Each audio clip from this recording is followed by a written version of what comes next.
Hi, I'm Neelima Chakra. I coach professionals to increase their capacity and effectiveness, be visible, valued, and rewarded, and be the leaders they want to be. I welcome you to the fourth episode of the series Leading with Purpose, where I invite Mamta Talwar. I hope you enjoy it and it inspires you. Hi, everyone. In today's episode of Leading with Purpose, I'm hosting Mamta Talwar. Mamta is a leader with over 25 years of work experience delivering digital and technology transformation programs across domains, technologies, and geographies. She has expertise in solutions and designing and has worked with technologies like blockchain, AI, ML, microservices, low code, no code, etc. Mamta is passionate about providing E2E business solutions, focusing on data, technology, and emerging tech trends. Mamta has worked with organizations like Accenture, Dell, Damco Consulting, and currently she's VP Digital Initiatives with Exceedance. She has professional certifications in AINS, Program Management, Scrum Practices, ITIL, Cyber Law, and an MBA in IT Strategy and E-Business. Welcome, Mamta. Thank you for joining us today. Thanks, Neelima. Thanks for such a wonderful introduction. That's quite a resume that you have. And I remember we were talking and you said you've studied economics in graduation. Oh, yes, I did. MA Economics, not graduation. Okay. Wow. Okay. So if you had to talk about yourself in 5 sentences, what would you say? So I say that, my identity comes from my work because that is what I've done whole of my life. Very passionate worker, always ready to learn new things and always have uh, inner instinct of mentoring and coaching others, because when I started my career, that was a lacuna I've already felt because there were not much female role models, and that is what trying to give back. So I think that is what in a nutshell about me. And if I talk about outside the work, yes, I'm a very loving mom and a passion for arts. What did you want to be when you were a child? Oh, I wanted to be a doctor. Ah. And I must tell you that, it was a fate. I came into another line. And I can just call it a fate because even after getting a seat, somebody didn't get the information on time and couldn't do what I dreamt for all those years was definitely a fate. Wow. Imagine. Okay. Yeah, What is one word that your family would use to describe you? relentless. Awesome. What is the one word that your team would use to describe you? Self motivated. Name one thing you're passionate about outside of work. As I said, art. I'm into painting, though I don't get much time, but I love doing painting. And music is another one. Name one person you are inspired by. Oh, it's Indrani Oi. Okay. What Yeah. specifically? I've seen the grit and determination and the way she has kind of, set up a ground for the woman with color outside India. That's something to be looked upon at. All right. So, Mamta, your resume, it shows so many technologies you learned. I think as new things kept coming in, you kept picking them up. And the pace of change today is absolutely unprecedented, right? There is not only technology disruption, there are disruptions of other types also. So, how do you, deal with that? So, as you already mentioned, Nilima, that we are living into the world of destruction. It's a VUCA world, and everything is so volatile, complex, uncertain, ambiguous. And I think if one has to really survive and keep ahead of the game, it's with the continuous learning. You really have to have a growth mindset, and you really have to you have a strong literacy skills. When I say strong literacy skills, not only technology, but one should be aware about what's happening around. I'm being into technology is another thing, but even if we see the people who are in the non-tech world, they really have to keep themselves up with the technology because it's coming a big way. I mean, you just can't imagine any situation without technology. So that is one thing. Another thing is that I always now I make myself comfortable with the ambiguity, I can say. Because at one stage I was like a very planned person, want to know everything. Everything should be planned to the T and go ahead. But I know the uncertain world we are in these days, you can't have that. And you have to be always ready to embrace the experimentation, to be comfortable with the ambiguity. Uh, of course, you have to have the strong decision making skills. And that too, when you don't know all the information, you don't have the complete information with you, but you still have to go ahead and make the decision and should be ready to fail fast. I think that is what um, I normally do in the situation. And also, when we say, I mentioned that it should be a growth mindset and you always should be ready to learn. So with the kind of jobs we are in, the kind of time we spend, it's very difficult to take away that time, but you really have to do it. And as I just mentioned that I'm still learning from the ISB, doing a course, and I always, whenever I get time, whenever I get breaks from the jobs, I always try to pick up a new course. Like I've done cyber law when I was earlier taken a break because of the family pressures, done some other courses which were relevant to where my stream, and then sometimes they are kind of the outer world where you need to know. For example, cyber law, when I did, it was more to learn about the IPs, patenting, cyber security, which is like now became inherent part of the IT, but that time it was new. I'm talking about somewhere in 2013, 2012 time. So that is one thing. And then when we are talking about learning ourselves, we always have to create that culture within our teams also. That we really have to encourage them that they also should keep learning new things, should be ready to embrace the change, and then again, always encourage the diversity of the thoughts. So it's like, it is not that we can always learn from this our seniors, but we can always learn from our younger generation, junior ones, and I've learned a lot from them. They really bring a complete different thought process, different set of ideas to the table, and that one should be open about. And of course, as I said, Savuka world have to be agile. We really have to uh, comfortable with the agility part of these scenarios these days, and should, as I said, fail fast rather than you keep trying and then so it's more of like accept what you're doing, fail fast, move ahead, but of course keep doing introspection what has happened in the past. So I think that is what I do to kind of stay relevant. And then of course the last point is stay connected with your peer group, with the leadership group. You should have a strong network because that is where you keep on learning about what's happening in the market, what's the new trends. It's not always about reading. And I'm a person, besides reading, if I, get involved in the discussion, I really pick up the things fast and those stays here. So that's another thing that we should, kind of stay connected, leverage technology as much as possible. So I think that is what it is about me, that how I'm keeping pace with the changing trends and staying relevant. Right. Um, so you spoke about growth mindset and failing fast. Uh, and, of course, there are setbacks in life. Life is never perfectly smooth. And, they require you to stay grounded, but also keep moving forward. How do you deal with setbacks? As you mentioned, life is never smooth, and even the lifeline is not straight. So, yes, we have to embrace the setbacks. And I think the first thing what we can do is to acknowledge the setbacks.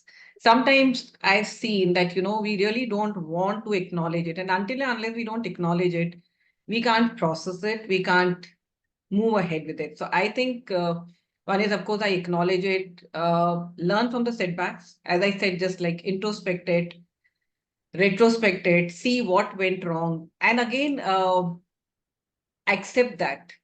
I mean, if I always believe in that the person who works can make the mistake. If somebody is not working, they can't make mistakes. So I believe in that. So if there are setbacks, there are failures, we need to embrace them, have your own perspective. So whenever a setback happens, sometimes uh, we are not able to figure it out what went wrong and how we have to perceive it. So that is one thing that I feel is very important, and I do that. Yes, I do moan over setbacks for a very limited time, and then I get into that, okay, now let's get the RCA done. What went wrong? And open communication with the teams transparently that, in a leadership position, it becomes sometimes very important that you have to be vulnerable. We can't be knowing everything all the time. Yeah.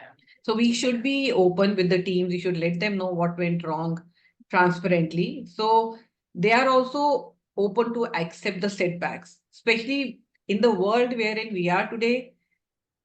We definitely face a lot of setbacks than we would be earlier because it was more planned, smooth world. But now we don't know what's the next thing coming for us. So that is one thing. Of course, then once we know what it is, we have to focus on the solutions. Sometimes it happens, I've seen that we start discussing about the people rather than the events. Who did what went wrong. And that's kind of a procrastinate the whole thing, never gives you the right solution. So I always try to focus on the events, what went wrong, and then try to figure out a solution for that rather than who did or what did. Yeah, we do have to take some actions on those also sometimes, but that's, I think, a byproduct of that. That is how I take it now, and take those setbacks as a springboard. Because if you accept it, you figure it out, you solutionize it, next time you're more ready for something similar coming up to you. Yeah. So take it as a springboard and move ahead. That is what I feel. And then there are certain things we really have to ingrain ourselves, which I've tried, and I can say to some level successful, getting that humility in you so that, yes, did the mistake, there are a setback, accept it and move on. Earlier, it really used to take me a lot of time to accept, that how could I fail? And now I feel, no, this is normal. We are all human beings at the end of the day. We don't know each and everything. And this is a part of life. And be resilient against those setbacks. And then when you face those challenging times, we have to have decisiveness within us, because sometimes there are a lot of people, a lot of team members who are looking up to you. So though, yes, you kind of might be feeling nervous within, but then you have to stand up for the others too. So that is how I take the setbacks in the normal day-to-day life, whether it's personal or professional. I love it, Mamta, that you keep saying accept it, so many times. And when I coach people, I often see that, the first reaction is pointing fingers at somebody else. Talking about people rather than events, and, looking at what really went wrong and what do we learn from this. Till that reflection doesn't happen, it is difficult to move on. So that first step is extremely important. Yeah, and I think this comes as you grow with the experience, you become more mature, right? I can see a lot of people, like you said, that don't accept it. But I think, and I've seen that doesn't help you over the time, because you don't learn from that. Then you call it as an incident or the event, but you're not learning from them till the time you start accepting it and start working on it. Right, that stage of now what? That doesn't come unless, that processing of, okay, what went wrong? What did I learn from it? That happens, and we can't come to that stage of now what. Absolutely. Right. Great. So, Mamta, you know that I work with mid-career professionals, and we keep telling them, take charge of your career, own your career. What would be your advice to them? What can they do so that they own their careers? There are certain things, visibility and influence, I can say. You have to make yourself visible. And how that can be done is opt out for the new projects, new initiatives, new challenges happening within the organization. Sometimes it does happen, that we are working in technology, something coming in the non-tech is not our area.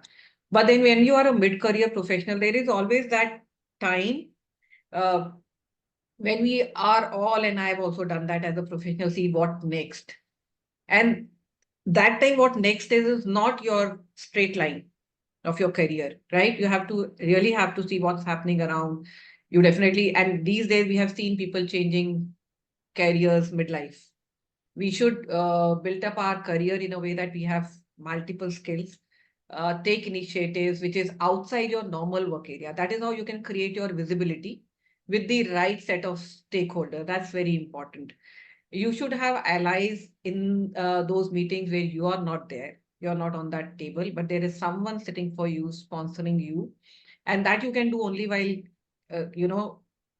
volunteering yourself with the new initiatives, new projects. So that's very important. Uh, Build up the relationships. And when I say relationship, it's not within your peer group, but yes, of course, up and down. Sometimes people say that how we can get benefits by building a relationship with the junior level, right? I can say that's very important. I have experiences in my life, in my career, where uh, the team members who have worked with me, my directs or even below them, have referred me when they have gone to the new organizations, So very important to build up relationships with everyone. Then you have to take the uh, ownership and accountability. Very important. Because that is something which can tell everyone that, you own the things, you're self-motivated, and you take accountability as well. Otherwise, we used to hear sometimes that not my area, not my monkey, not my circus, and leave it. But that is where we are missing a very important part of our growth path. The other one is advocate for themselves. And I really want to say this for the female employees. I have seen that we are not our self-advocates. We'll do a very good job, but I've hardly seen, doing self-advocacy when it comes to us. Yeah. And seen those a lot in the other gender. And I think that's a quality. We really have to, I mean, embrace it that we have to be our own self advocates. Communicate our career aspirations. Very important. Yeah. Though I used to feel myself completely ready for a role, I know I can do this, but I always used to wait that somebody would tell me, or somebody would push me, or somebody would recommend me, right? Which I've learned a hard way, but we need to do that ourselves. So I think these are a few things. And then, of course, this is the time of marketing. So you have to create your own personal brand. Yes. There are different ways to do it. And I know you always help me. You had helped me to build my personal brand a lot many times. And it's not only about,